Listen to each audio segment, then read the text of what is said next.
Yeah, mental side is so important to driving a race car. Obviously, the physical side as well. And a driver who had missed several races because of a physical ailment with the problem, the broken leg that Chase Elliott had suffered in the snowboarding accident. Chase Elliott returns at Martinsville Speedway, finishes 10th, DJ, which I feel like is fairly impressive given what he was dealing with. I know he said he was going to be comfortable in the car, but obviously when he's been out for essentially 2 months almost and having to come back and deal with a track like Martinsville, which isn't easy, even though he's a former winner there.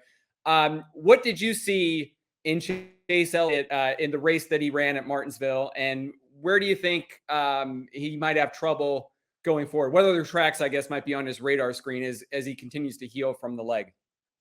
Yeah. And I actually questioned this a little bit about that because of the difficulty at Martinsville. Yeah. It's physically demanding as a driver with everything that you have to do there. I think he was probably glad that it was only a 400 lap race this time. And so, that helped him to manage through it.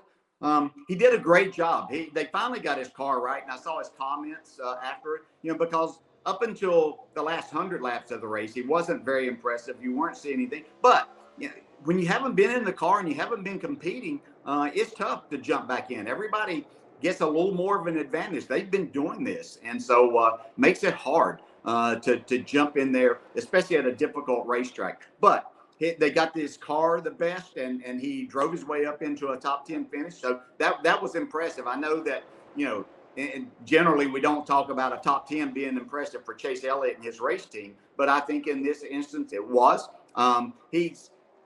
I also don't know if he would have waited a week and said he's going to come back at Talladega. I don't know if that's ever a good idea. So we'll see what happens there.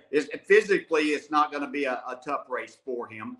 Mentally, getting prepared for that. But, as you look ahead, there's some tough races coming up. I think two that stand out to me, or maybe three, because Dover's a tough race physically for you. But the two that come to mind are Darlington and then the Coke 600, which is, just a grueling race in itself.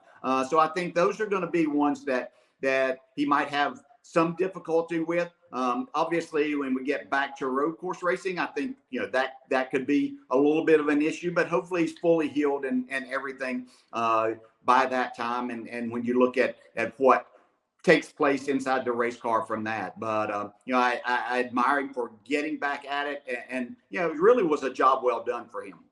Hi, I'm Parker Kligerman. For more access like this from Pit Road, be sure to click and subscribe to the Motorsports on NBC YouTube channel.